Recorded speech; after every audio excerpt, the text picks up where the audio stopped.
reka mbasuze mwese mudukurikiye. Iyi ni Nshya TV Rwanda. Reka mbifurize Noheli nziza ndetse n'umwaka mushya muhire wa 2026 turi kugenda dusatira tuwegera dusoza wa 2025. Ni umwaka mu by'ukuri wagenze neza kuri bamwe, ariko kandi hari nabo utagendekeye neza, ariko ikiruta ibindi nuko nkurikira ugihumeka kandi ukibasha no kunyumva. Reka mbifurize rero amahoro y'Imana aho muherereye hose, aho mwaba muri. Ndahera hano iwacu mu Rwanda, nsuhuza abantu bari iburengerazuba, iburasirazuba, amajyepfo, amajyaruguru. Dusuhuze n'abantu bari mu mujyi wa Kigali. Mu mujyi wa Kigali turababona ko mudukurikira cyane ndetse mugakunda n'ibitekerezo byacu. Tunyarukira muri East Africa, Congo, Kenya, Uganda, Tanzania, Burundi, ndetse no hejuru muri Sudani y'Amajyepfo. Hose aho mwese munyanyagiye abumva ururimi rw'Ikinyarwanda, reka nongere mbaragize Imana umushobora byose waremye ijuru n'isi. Tunyarukira hirya y'amazi gato, ibwota amasibe, ubwo ni mu Iburayi mu rubura. Turababona inshuti zacu muri Amerika, aho nabonye uri mu Buholandi. So this is because of the grace of God. Mwese tubifurize amahoro y'Imana, abizihiza n'abatayizihiza mwese mukomeze mugubwe neza. Umwaka wagenze gute? Umwaka wagenze gute? Ni umwaka watangiye mu by'ukuri umuntu yibaza ahantu ibintu bizagana, ariko kandi unarangira umuntu yibaza ahantu ibintu bizagana. Buri wese afite uburyo yawubayemo, buri wese agira umunsi we, buri wese agira uko yumva ibintu, ariko kandi uyu mwaka hari nabo wasigaranye, hari nabo watwaye, abantu bitabye Imana, abantu bapfushije, bapfakaye, abantu ni ibintu rimwe na rimwe umuntu yibaza agatekereza kumva ibisubiza akabibura, ariko ubuzima burakomeza. Après les échecs, après what, ubuzima burakomeza. Rero mwebwe muriho kambifuriza amahoro y'Imana, ariko kandi n'abagiye Imana ibahe iruhuko ridashira. Nubwo ariko hari abagiye, hari n'abavutse, hari ababyaye umwaka. Mwese Imana nikomeze ibarinde muri situation yose waba urimo, ubuzima waba uhereremo bwose, ukomeze byose. Nagira ngo ubwire ngo Imana iragukunda. Uko waba urangije umwaka kose, hari abahombye, hari abungutse, ariko hagowe uwungukiye mu byago by'undi, aba arimo ikibazo. Ariko dukomezanye mu bihe turimo, abababaye tubegere, imfubyi, abapfakazi, buri wese anogerwe n'ubuzima bwiza bwa mugenzi we. Hari abantu banogerwa n'ubuzima bubi bw'abandi, ukibaza rimwe na rimwe imyitwarire cyangwa se imico yabo. Gusa Imana niyo mucamanza. Uyu munsi nje gusubiza ibibazo nabajijwe na bamwe mu bakunzi b'icano.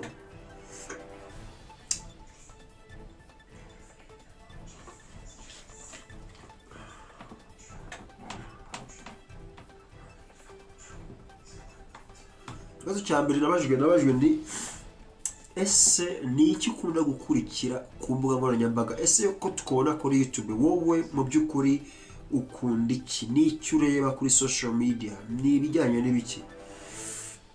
Ikintu cya mbere ndeba kuri social media, ngiye buri gihe, I am a student, mpora niga. Umuntu wari wese nkuramo isomo, ikintu ambwiye, ikintu anyeretse, byose nkuramo isomo. Sinyabagarika kwiga, ngewe ndi umunyeshuri kugeza gupfa. Rero ni ibintu bibiri nirebera ngewe ngiye kuri YouTube. Kambuye kuri YouTube cyangwa gusacinga. Icya mbere ndeba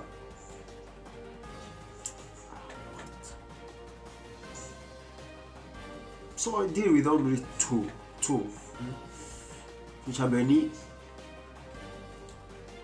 theology, spiritual, gospel. Yes, gospel, not about ntabwo ari ibijyanye no gusenga, kumva ijambo ry'Imana. ijambo ry'Imana. Icya kabiri, it's about politics. Ukunda kureba imiyoborere, imibereho y'abaturage, rimwe rimwe gatera n'amakomantaries, comments. Nka imvura yaguye, harakonje muri iyi minsi harakonje, hameze nabi, sinzi impamvu.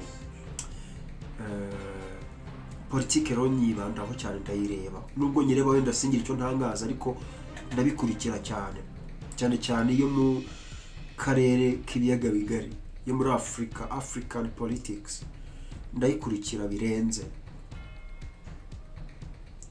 Nkunda politike kubi, ndayikunda cyane iyo ishobora kugirira abantu akamaro. Rimwe na rimwe mugiye kujya mubona dusesengura ku makuru aba yiriwe avugwa. Ejo bundi ndi kureba nkabona umuntu agenda amenagura imodoka z'abandi muri Kigali. My friend, abantu ku isi bafite ibibazo. Rimwe na rimwe umuntu akibaza, ese ibintu bizahagarukira he? Umuntu arifasha agiye kubita, mare duvanye dusange bwari uburwayi, ariko kandi n'umuntu wabikora ari muzima. Tuye tureba ikiri inyuma, behind, what is behind. Kaka twabonye abantu bishe umuntu, bishe atirwa amagana, afata umuntu ajugunya. Ubumuntu bwataye agaciro. Rimwe na rimwe inyamaswa ziri kuturusha ubumuntu. Ntabwo ndabona ihene yica mugenzi wayo, ntabwo ihene yicwa n'umuntu, ariko umuntu arica mugenzi we akumva akabona ni ibintu bisanzwe, nyamara ntabwo ari byo. Rero kuri icyo kibazo njyewe nkunda politike, ko politike bivuze imibereho, comments, ushobora kwinterveninga, gutanga ibitekerezo. I'm an activist. Ushobora gutanga ibitekerezo ku ngingo zitandukanye, ariko zigamije kugira gute kubaka. Rero tugiye tunasesengura ibijyanye na politike biri kuba uko mbibona. Buri wese aba afite ukuntu abona ibintu, ariko nta mpamvu yo kubona ubuzima bugucanze ngo umuntu afashe umwanzuro wo kwiyahura. Niba utameze neza, ajya kwa muganga, hari abaganga babizobereyemo. Tureke kwiyemera, tureke kumva ngo turashoboye. Oya, twegera ababihuguriwe, baradufasha. Uyu mwaka bafunze insengero, abantu babitangaho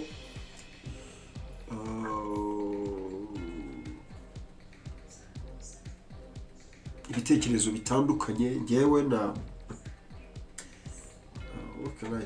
insengero ntaza kugira uwo nkomeretsa, ariko ibi byose tugiye tubiganiraho. Ingingo y'umunsi tugiye tuganira buri munsi, kila siku tuganira si ibintu birakwiye. Umuntu arifataga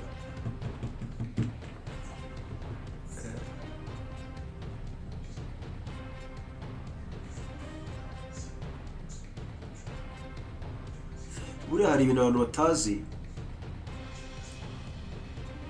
Umuntu wese umuhaye kuyobora yayobora, kandi twese ntabwo twayobora kimwe.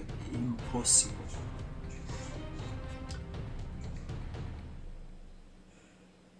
Ntabwo leta yakwihuruza ngo gushinga insengero nta kintu ibonamo kibi.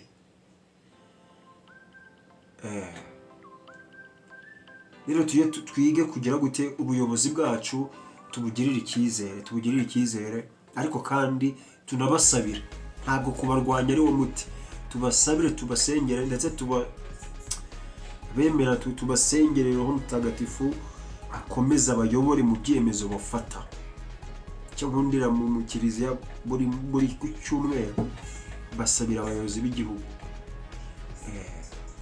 Dufata kanya usengera gitifu wawe w'akagari, umudugudu, umutekano. Nabo abantu bafatira imyanzuro, abantu miliyoni 10 nazirenga, ntabwo ari abantu dukwiye kujugunya gutyo. Dukeneye imbaraga. zibafasha gufata ibyemezo bigirira abantu akamaro.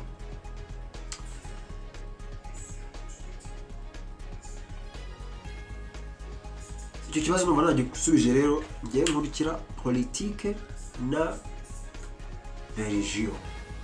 Ibindi it's about comedies, acting, gukina filme, byose ni ubuzima. Rero natinze rero uyu mwaka ugiye kuza, ngiye kuza ndundi. Ubundi umwaka mushya ukwiye kugendana nawe mushya.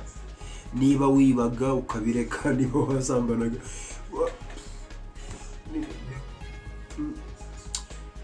imico myiza you augment, ukayongera. Ugasaba umwaka ushize ugusize n'undi gusanze uko wari uri. Ntekereza ko ntabwo ari ibintu umuntu yakwishimira. Dukwiye kujya dutera intambwe. Turi kugenda dusaza ndetse n'abana bakugenda bakura. Uyu munsi uvuyeho buriya ntugaruka. Igihe mureke dukoresha igihe cyacu neza, twirinda guhohotera abana, kubasambanya, kubicira ejo hazaza, kubaha inzoga. Ibi byose ni ibintu bigendana n'iminsi mikuru, tukabyica tubizi kandi tubishaka.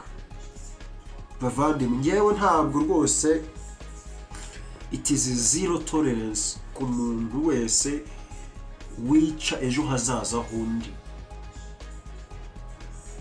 Umuntu wese wica ejo hazaza hundi, zero tolerance kuri ngewe. Niko nayobora, niko mba mbyumva ngewe. Buri muntu wese afite uko aba yumva ibintu. Nta nubwo abantu bakwiye kujya babipfa. Niba tudahuje ibitekerezo ntabwo bisobanuye ko ndi umwanzi wawe, ahubwo ngwino to debating. Uzareba umuntu kera tugikina akarere, iyo bari gutorarwa, ubundi nyiri umupira niwe wabanzaga gutora, akabanza agatora umuntu wa mbere yatoraga umuntu uzi kuvunana, uzi kuva wa muntu ufite ikirenge rwose. Kera twakinira shaga ibirenge, wa muntu rwose utanyura iruhande, umuntu uvunana. Umuntu utazi gukina, icyo umureberaho iyo umucenze arakuvuna, rimwe rero akanagukubita. Mureke duhanganisha ibitekerezo, activism. Niba tutumva ibintu kimwe, mbwira ngo nyamara ngewe nabyumva guko. Dushobora no kurangira unjyanye. I'm not static, ngewe ndi dynamic. Ni ukuvuga ngo kandi witegure ko niba utsinzwe, ntabwo uretse ko ntanabyita gutsindwa, niba wumva koko mugenzi wawe kwemeje, emera. Hari abantu batava ku izima. Kubera icyo umuntu atava ku izima, ahubwo umuntu ashaka gutsimbarara. Ibi bije no mu bintu bisenye ingo nyinshi. Buri wese arashaka kwerekana ko ari ukomeye, nyamara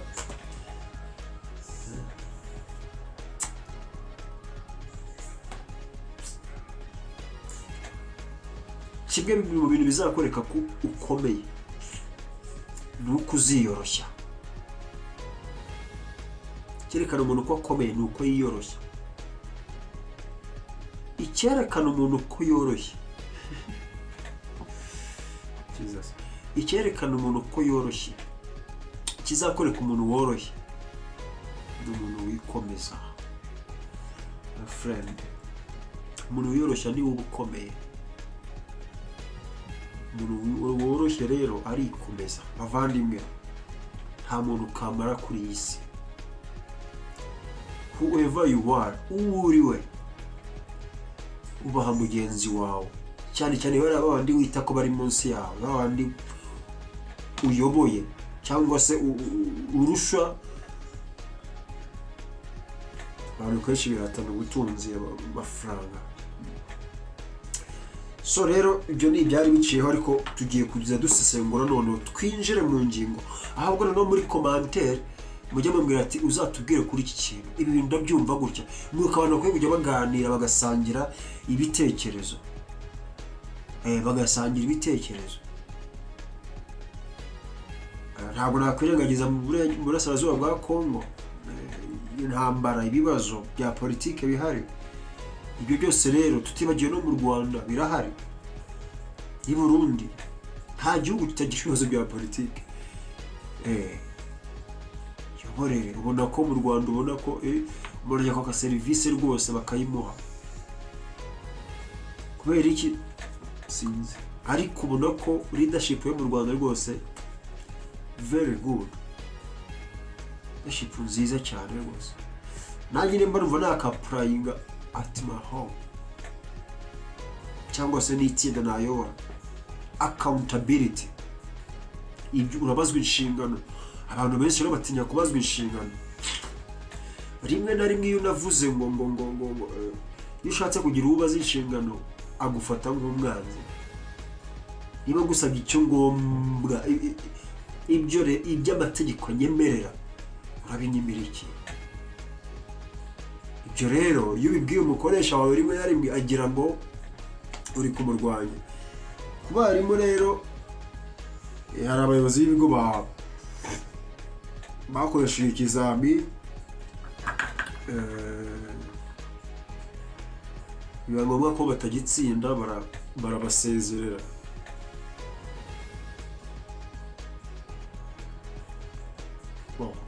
Rimwe na rimwe biba birenze ubwenge bwa muntu, ariko niko isi imeze. N'isi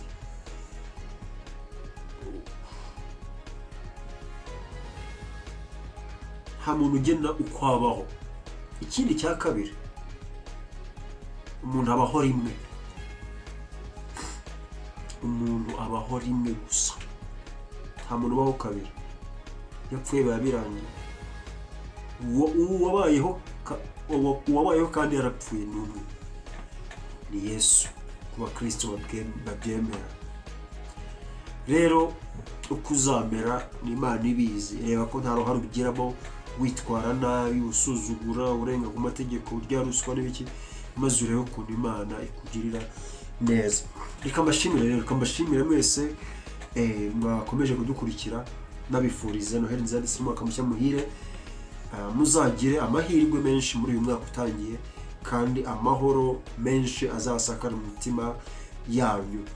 Uyu mwaka wa 2026 ni umwaka ntari kuvizira neza mu kwa 12 kwaho. Ni umwaka ushobora kubona uko uzatangira, ariko kuzarangira ntiwabimenya. Njye ntabwo ndi kubona nawe usoje.